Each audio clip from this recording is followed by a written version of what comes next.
زنانو ته پکار ده چې کله خاوند کور ته راسي هغه د بیبان ډېر تکلیفونه پورته کړي وي، ډېرې ستا دپاره د اولاد دپاره ځان ستړی کړي وي. نو پکار دا ده چې په کور کې ته خپله ځان په تکلیف کې خو ده ته آرام ورسوي او چې هر رنګه کیدلی سي د ده زړه په خپل لاس کې د اخیستلو کوشش وکړي، ځکه زړه په یوه خبره چاته ځای ورکوي او په یوه خبره باسي. یعنی په یوه خبره یې څوک د چا زړه ته لوېدلی سي او په یوه خبره د زړه څه وتلی سي. حضرت عایشې رضی الله تعالی عنها به هر وخت په خپل لاس د پیغمبر علیه الصلاة وسلام کپړې مینځلې، پر سر پر ژیره به یې تیل ورلګوله، سر او ژیره به یې ورژمنځ کوله، عطر به یې ورلګوله.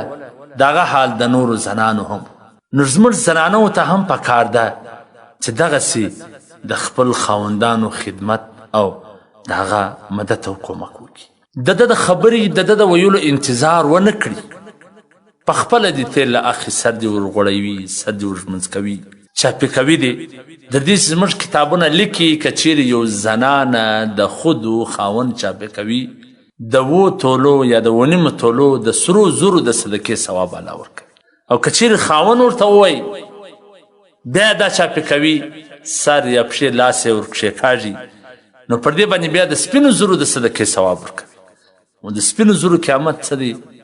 هغه په زرو دی، د سرو زرو قیامت په لکو دی. حالانکه کار دی یو کار وکړي، صرف د خاوند په وینا دی وکړي، ثواب دومره راکم سو. او که چیرې په خپله وکړي، د خوده وکړي، نو د خاوند په زړه کې به ځای هم جوړ کړي او الله به دومره ثوابونه هم تا ته درکړي. تاسې وګورئ زموږ شریعت څومره د کور د جوړېدو کوشش کوي، څومره د خاوند او د کوروالا په منځ کې د محبت د راوستلو کوشش کوي. خو زموږ په بده مرغه زموږ زنانوي خپل کورونه همیشه په خپله خرابوي. چې خاوند یې ستړی راست، هغه د بار تکلیفونه پر وژو راخیستي چې کور ته راسي داسې ورستې خبرې به ورته وکړي، داسې لهجه او رویه به ورسره استعمال کړي چې هغه د بار تکلیف یو طرف ته او د دې دغه اذیت او تکلیف به بل طرف ته. که چیرې زنانې د شریعت پر دې خبرو باندې عمل وکړي، دنیا به هم جنت وي، آخرت به هم جنت وي.